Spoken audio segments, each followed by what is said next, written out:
الحمد لله الذي نحمده ونستعينه ونستغفره ونؤمن به ونتوكل عليه ونعوذ بالله من شرور أنفسنا ومن سيئات أعمالنا من يهده الله فلا مضل له ومن يضلله فلا هادي له ونشهد أن لا إله إلا الله وحده لا شريك له وأشهد أن محمدا عبده ورسوله صلى الله تعالى على خير خلقه محمد وعلى آله وأصحابه أجمعين۔ سبھی حضرات عبادت کی نیت سے ایک بار درود شریف پڑھ لیجئے۔ اللہم صلی علی سیدنا محمد وعلی آل سیدنا ومولانا محمد وبارک وسلم تسلیما کثیرا کثیرا۔ رب اشرح لی صدری ویسر لی امری واحلل عقدۃ من لسانی یفقہوا قولی۔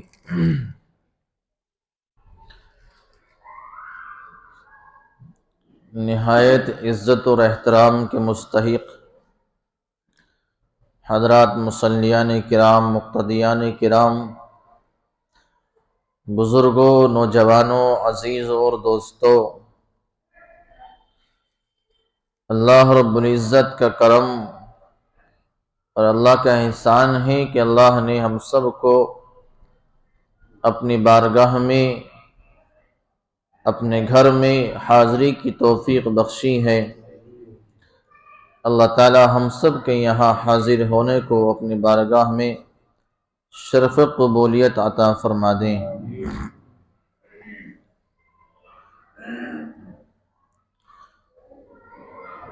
جیسے کہ آپ کو معلوم ہے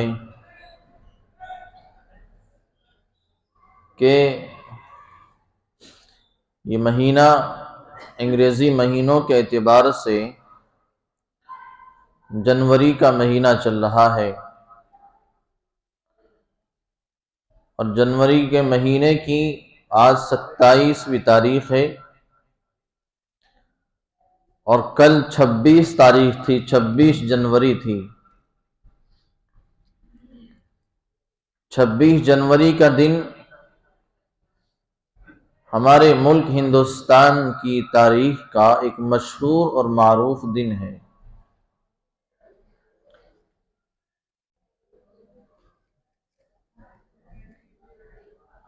ہندوستان کی تاریخ کے اعتبار سے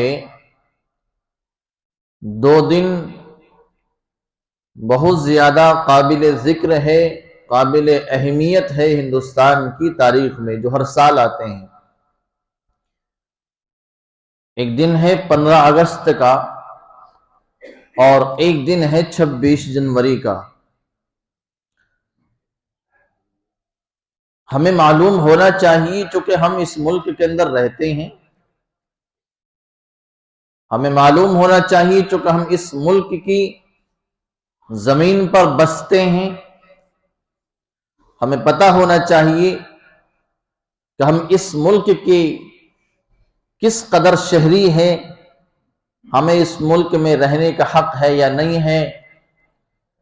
اس ملک کی آزادی کو اور پھر آزادی کے بعد اس ملک کو جمہوری ملک بنانے میں ہمارے علماء کی، ہمارے بزرگوں کی، ہمارے اسلاف کی، ہمارے پروجوں کی، ہمارے پرکھوں کی اور ہمارے بڑوں کی کیا قربانیاں رہی ہے۔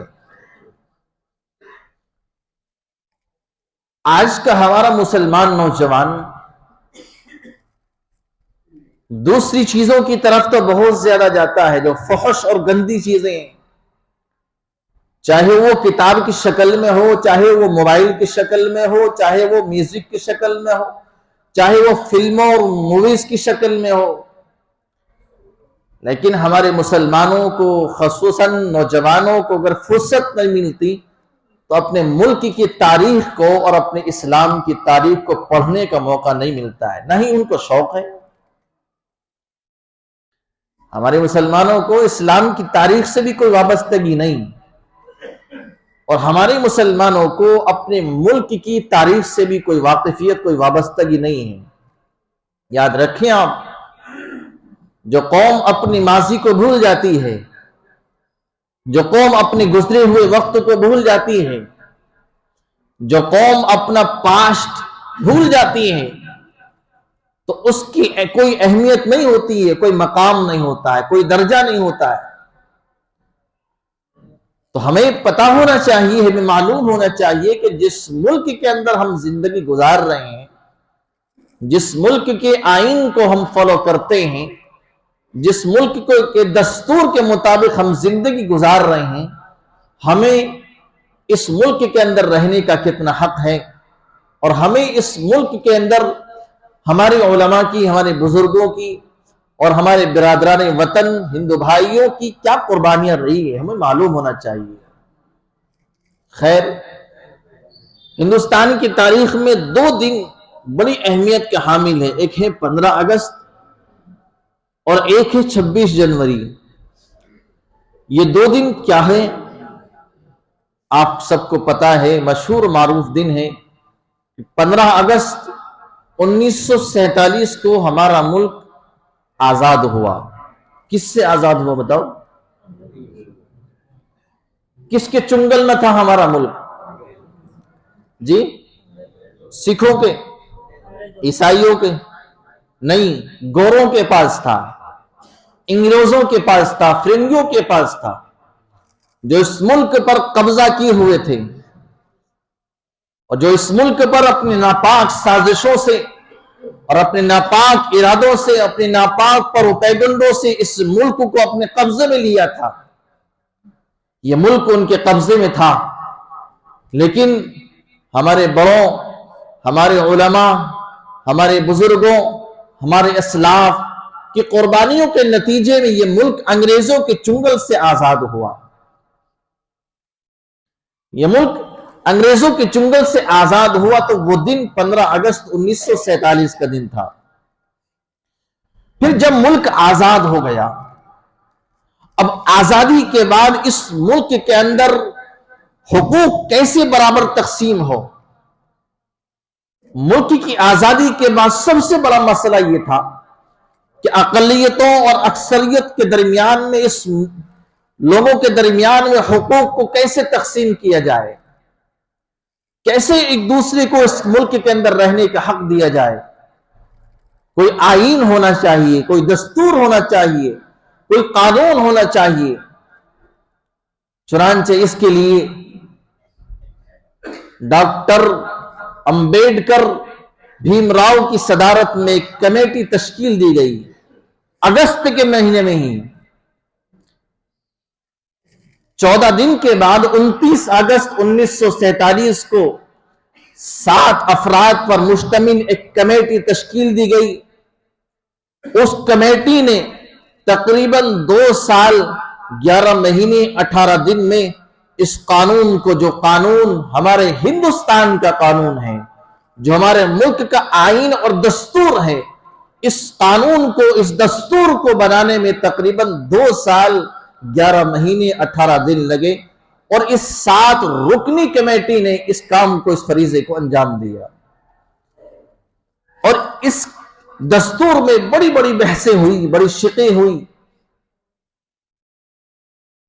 آخرکار یہ ہوا کہ یہ دستور کئی اجلاس میں پاس ہوا، کہیں اس دستور کو پیش کیا گیا، پھر دوسری جگہ جا کر کے اس دستور کو قبول کیا گیا، پھر 24 جنوری 1950 کو اس دستور پر، اس قانون پر، اس آئین پر اس تمام افراد نے، پوری کمیٹی کے ارکان نے اس پر دستخط کر دیے، اور پھر 26 جنوری 1950 کو یہ آئین، یہ دستور اپنے ہی ملک میں، اپنے ہی لوگوں پر نافذ کر دیا گیا۔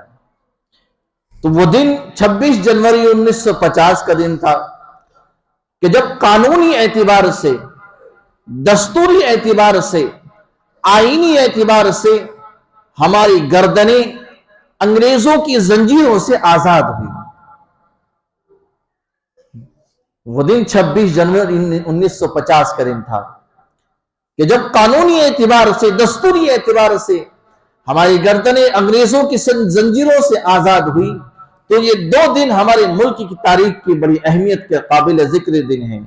ایک 15 اگست 1947 اور 26 جنوری 1950، یہ 2 دن ہیں کہ جو مکمل تقریباً 2.5 سال 250 سال کی ایک بڑی تاریخ ہے اس کے پیچھے، کہ اس ملک کو آزادی دلانے میں، پھر اس ملک کو آزادی کے بعد جمہوریت تک لانے میں بڑے لوگوں کی قربانیاں رہی ہیں، بڑے خون بہے ہیں۔ ہمارے اس ملک کے اندر ہمارے علماء کو چونکہ سب سے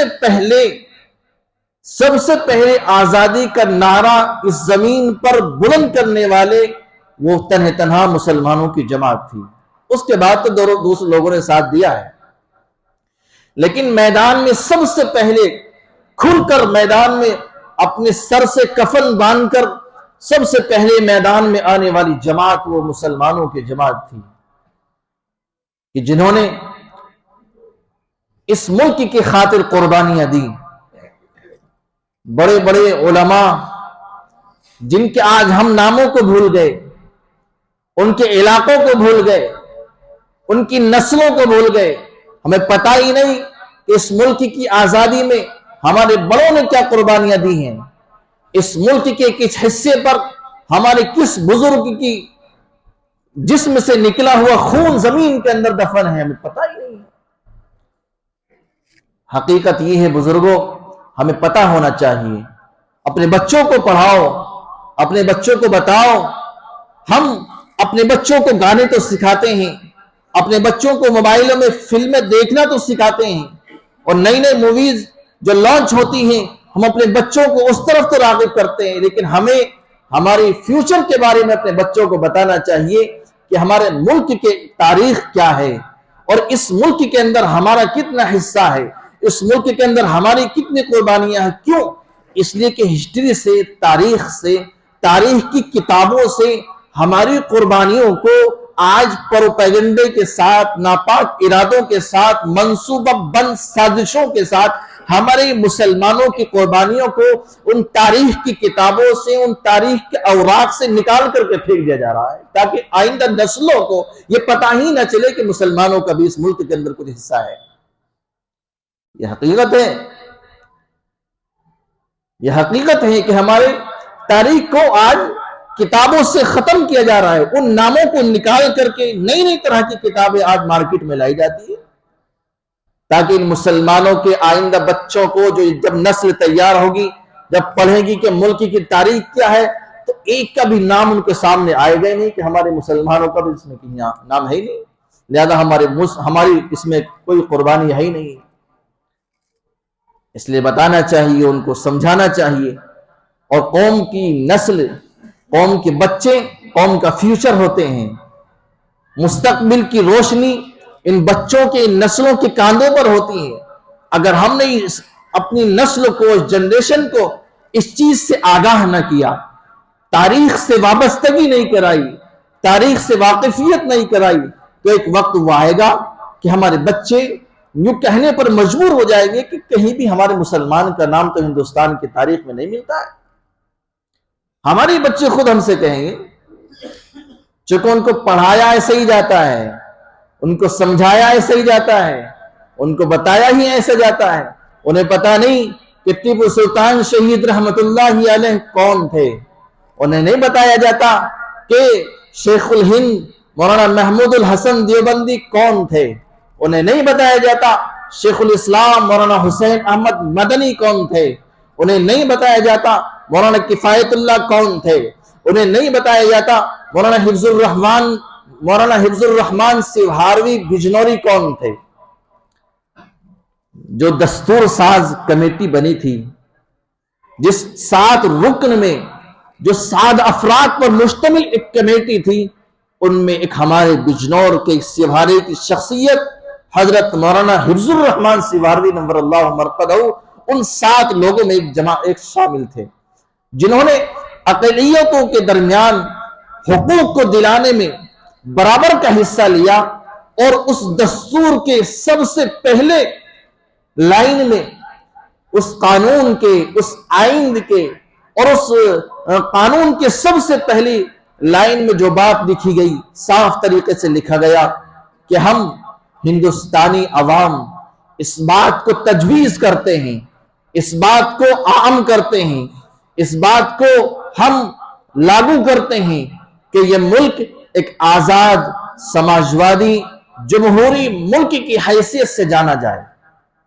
اور اس ملک کے اندر رہنے والا ہر باشندہ، اس ملک کے اندر جینے والا ہر فرد، چاہے وہ کسی بھی مذہب کا ہو، کسی بھی مسلک کا ہو، کسی بھی عقیدے کا ہو، اپنے مذہب کے اعتبار سے، اپنی مسلک کے اعتبار سے، اپنے عقیدے کے اعتبار سے، کھانے میں، پینے میں، اعمال کرنے میں، جینے میں، سب کو برابر کا حق دیا جائے۔ یہ ہندوستان کی آئین کی سب سے پہلی لائن میں لکھا ہوا حضرت مولانا حفظ الرحمان سیوہاروی بجنوری کی برکت ہے، جو میں اور آپ آزاد زندگی گزار رہے ہیں۔ بات سمجھ رہے ہیں آپ؟ خیر، ہمارے ملک کی ایک بڑی تاریخ ہے، اس تاریخ کو بہت کم وقت میں سمیٹنا تو آسان نہیں، لیکن یہ حقیقت ہے کہ اس ملک کو انگریزوں کے چنگل سے آزادی دلانے میں ہمارے علماء اور خصوصاً جمعیت علماء ہند کا ایک بڑا رول رہا ہے۔ اگر ہندوستان کی تاریخ سے مسلمانوں کی قربانیاں، جمعیت علماء ہند کی قربانیوں کو اگر نکال دیا جائے تو ملک کبھی آزاد نہیں ہو سکتا ہے، نہ ہی ملک کبھی ہمارا جمہوری ملک بن سکتا ہے۔ آپ سوچ رہے بھائی کون سی نئی نئی فلسفے کی باتیں ہو رہی ہیں آج؟ چونکہ ہمیں اس موضوع سے مناسبت نہیں، اس لیے ہمارے سروں کے اوپر سے یہ بات گزر رہی ہے۔ کیا آپ کو اپنے کاروبار سے دلچسپی نہیں ہوتی؟ کیا آپ کو اپنے گھر بار سے دلچسپی نہیں ہوتی؟ اپنے بچوں سے دلچسپی نہیں ہوتی؟ اپنے ملک سے ہمیں محبت کیوں نہیں ہے؟ اگر ہمیں اپنے ملک سے محبت ہو تو اپنے ملک کی تاریخ کو ہم پڑھیں گے، اور پڑھنا چاہیے۔ اس لیے میں دیکھ رہا ہوں کہ بعض لوگ ایسی اجنبی نگاہوں سے دیکھ رہے چونکہ ان کے سر کے اوپر سے یہ باتیں گزر رہی ہے، لیکن نہیں میرے بھائیوں، ہمارا اس ملک کی آزادی میں اور پھر اس ملک کو جمہوری ملک بنانے میں ہمارے علماء، ہمارے بزرگوں، ہمارے اسلاف اور جمعیت علماء ہند کی بڑی اہم قربانیاں رہی ہے۔ اگر ہم اپنے مسلمانوں کی قربانیوں کو ہندوستان کی تاریخ سے نکال دے تو ہندوستان کبھی آزاد نہیں ہو سکتا ہے۔ انہی مجاہدین آزادی میں ایک نام ملتا ہے جس کو ٹیپو سلطان شہید رحمت اللہ علیہ کے نام سے لوگ جانتے ہیں۔ پتا ہے وہ کتنا بڑا مجاہد آدمی تھا؟ سب سے پہلی بات تو یہ کہ وہ وقت کا دین کے اعتبار سے بھی مجاہد تھا، اور جب اس نے دیکھا کہ انگریز اس ملک پر قبضہ کرتے ہوئے جا رہے ہیں، ہمیں آپس میں لڑاتے ہوئے اور آہستہ آہستہ اس ملک کی زمین کو اپنے قبضے میں لیتے ہوئے جا رہے ہیں، سلطان شہید رحمت اللہ علیہ نے سوچا کہ اگر کوئی منظم طاقت، کوئی سپر پاور طاقت ان کے مقابلے کے لیے سامنے نہیں آئے گی، اور اگر کوئی طاقت ان کے مقابلے کے لیے سامنے نہیں آئے گی تو ہمارا ملک بہت جلدی ان کے قبضے میں چلا جائے گا اور ہمارا ملک غلام بن جائے گا۔ چنانچہ ٹیپو سلطان شہید رحمت اللہ علیہ نے سر سے کفن باندھ کر کے لڑائی شروع کر دی۔ ادھر انگریز کو بھی یہ پتا تھا کہ اگر اس ملک کے اندر کوئی حائل، کوئی دیوار ہے تو وہ ٹیپو سلطان شہید رحمت اللہ علیہ ہے، کہ جو ہمارے ارادوں کو کبھی کامیاب نہیں ہونے دے گا۔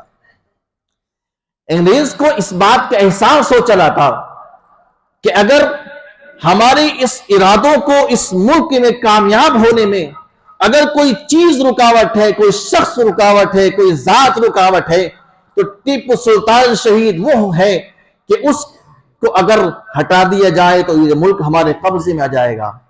چنانچہ ٹیپو سلطان شہید رحمت اللہ علیہ لڑتے رہے، انگریزوں کے دانت کھٹے کر دیے، اور یوں کہتے تھے ٹیپو سلطان شہید رحمت اللہ علیہ کہ گیدڑ کی 100 سال کی زندگی سے شیر کی ایک دن کی زندگی بہتر ہے۔